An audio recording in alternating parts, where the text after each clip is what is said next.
Forensic psychiatry, sexual offenses, importance and sterilization, all important. Forensic psychiatry, basically the father of forensic psychiatry is the Paul Zokis. We have to remember the mnemonic, the half mind 84, which tells about the McNaughton's rule, the right or wrong test, which is the lack of knowledge according or unsounded mind, and a crime committed. It is come under IPC 84. Now we have the McNaughton's rule, which we have to remember. Which is very important. It comes under the IPC 84. Then we have to remember lucid interval, which faces the phase of sanity between the two periods of insanity, and it is delirium and schizophrenia. We have to remember the period of accused also. These are the important points. We have to remember a mnemonic also, hide for it, which is very important regarding it, as it tells about the McNaughton rules. McNaughton rules tells you about the hallucination, impulse, delusion, and emotional factor.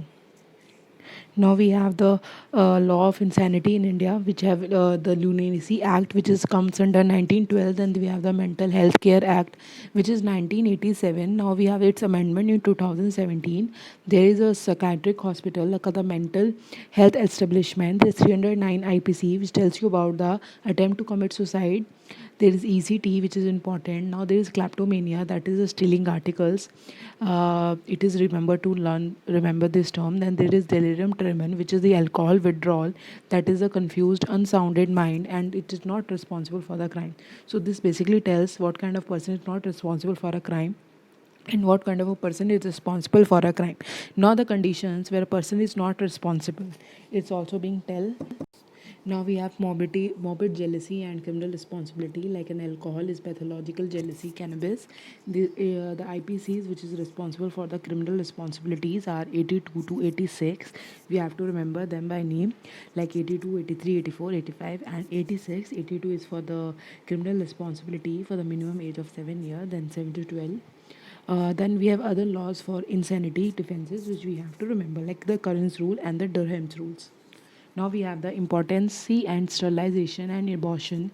Basically, importance and ability of a man to achieve an erected organ, and the cause of it could be psychogenic, which is the most common cause. We have to remember it. Vasculogenic, which is the most common cause in the world.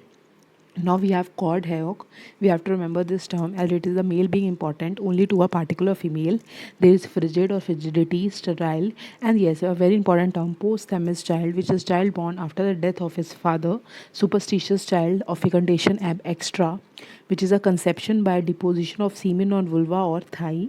Now we have superfetation and superfecundation, very important difference. Superfetation, fertilization of two separate ova by two acts of coitus in two different cycles. Now we're going to have the important term superfecundation, that is the fertilization of separate two ovums by the two acts of coitus within the same menstrual cycle, which will lead to twin pregnancy.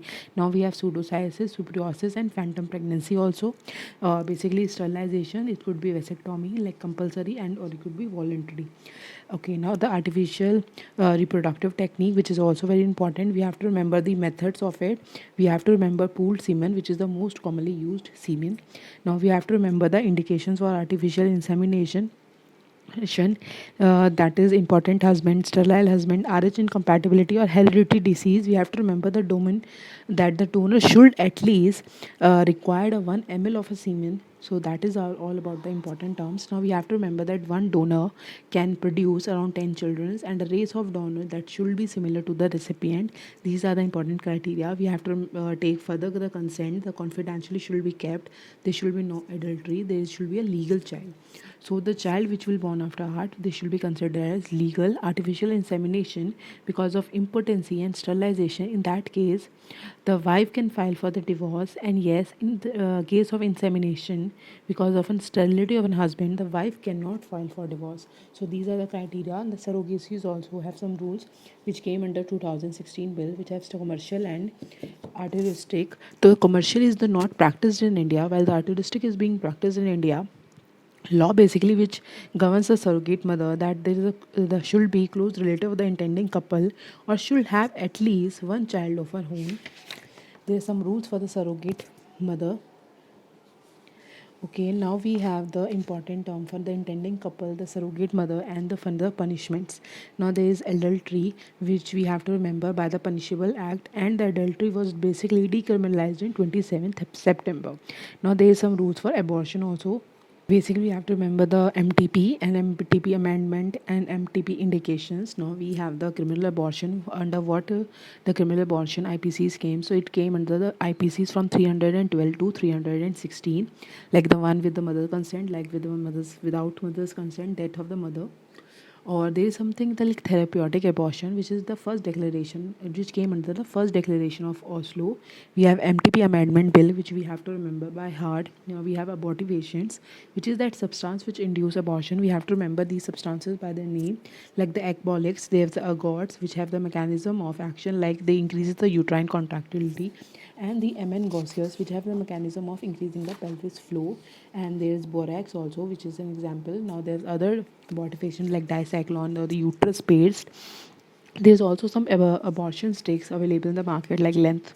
They have the length of 12 to 18 centimeter, which is causing the vaginal irritation. There's some plants also, like the plubango, ergot, ecbolix, calotropis, oleander, lead, arsenic, and strychnine also. So these are the important terms regarding this. And now we're going to study about the virgin versus defloration, which is very important.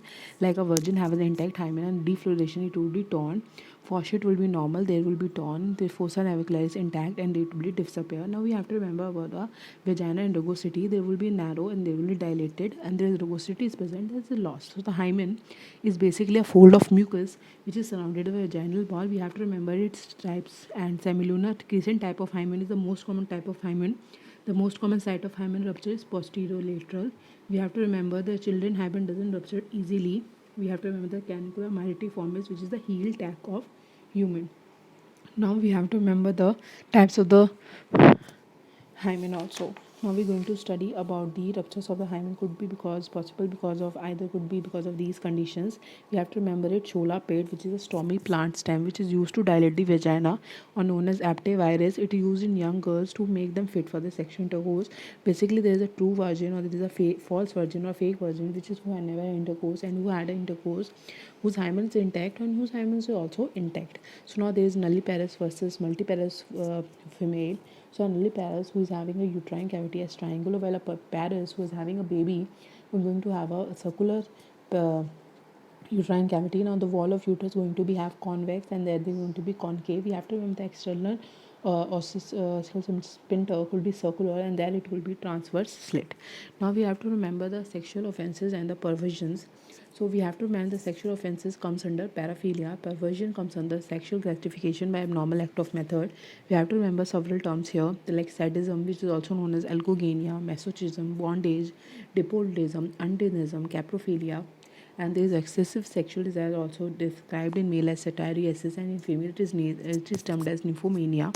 Now there is oral stimulation is also having two terms, like the for a male it is fellatio and in female it is cunnilingus. And necrophagia is also very important. We have to remember the IPCs. Watching sexual activity of a couple is known as maxocopia, and we have to remember the punishment under it, that is the 3 month. We have to remember the terms like streaking, flashing, mooning, masturbation, which is also known as onanism and ipsation. The public place masturbation is also as punishable under 284 IPC. We have to remember the fetishism, the transvestism, eonism, wealth frotism under 290 IPC, the caprolalia and the skleptogolia, and as natrophilia, the uranism, the troilism, and the pyromania, the playing with the bagpipes, the Bobbitt syndrome, and the symptoms like last murder. Now we have to remember the sexual offenses under natural and unnatural, like the penovaginal sexual route, or like any offensive in which the penovaginal route should not be used. So we have to remember the incest term, the sexual relationship between blood relatives. There's some complexes for incest also. Now we have to remember the unnatural sexual offenses like lesbianism, bestiality, which is a sexual intercourse with an animal, and there is a buccal coitus also, which is orogenital sexual intercourse. There is buggery acasodomy. Basically all this chapter is all about the remembering the terms, the important terms, because there is only going to be an MCQ and then there is a term which we have to remember what does it mean. So sodomy basically between an adult and child is pedasty is defined as its child it is catamite and in adult it is pedarest. Now in lesbianism, the active sexual partner is the Burke or Dyke and the passive is known as femme. In 2018 there is came an IPC which is 377 which is for the homosexuality and with the animals. In sodomy there is non-habitual passive agents and there's some for it. Now we have to remember the rape which is a very important topic. It could be the IPCs are like the defines rapes it 375 IPCs and the IPC which is for the punishment of rape it comes under 376 IPC. Now we have to remember the statutory rape, which is a rape less than for a 18 years of age a woman or a girl. And now we have to remember the definitions of rape, which is defined in these 7 terms. We have to remember them by heart. Now we have to remember the punishment for the rape, which is comes under the IPC 376 and 375 for the definition of rape.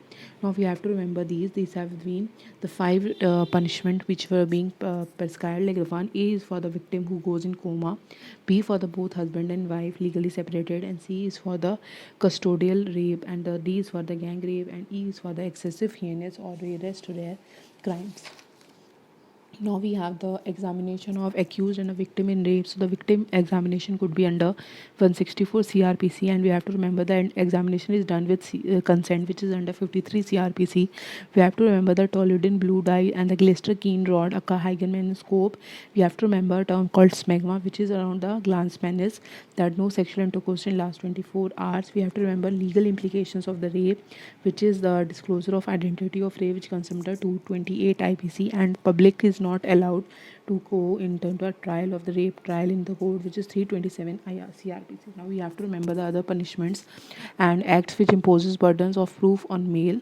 There's some other investigations of punishments. Then we have to remember the marital rape and the juvenile rape. Marital rape is all law, which is the wife less than 15 years, and juvenile rape, which is POCSO Act, Protection of Child Against Sexual Offences. So these are the important terms. Now we're going to learn about the trace evidences in these findings. In the cases of rape, it could be a seminal stain. We have to remember that seminal fluids contain basically spermin and the choline. Spermin is prostatic secretion and choline is basically fluorescent stain. So stain is like spermin, which basically हम उसको Barbizon stain, yellow needle shape or crystal scene. Now we have to remember the seminal fluid. Basically it contains enzyme like a acid phosphatase enzyme test is basically done. We have to remember this test by name. And now there is a important question which is on the LDH, that is lactate dehydrogenase test, which is the most specific test done for the conduction of semen. So we have to remember these terms by their names, and it is very important to identify. Now we have the blood stain. We can identify by the benzidine test, phenolphthalein test, Tecumseh test, Tecumseh test, chromatography, spectrography, or test for the species, which is the our famous precipitin test. Now we have to remember the salivary stain and the hair trichology.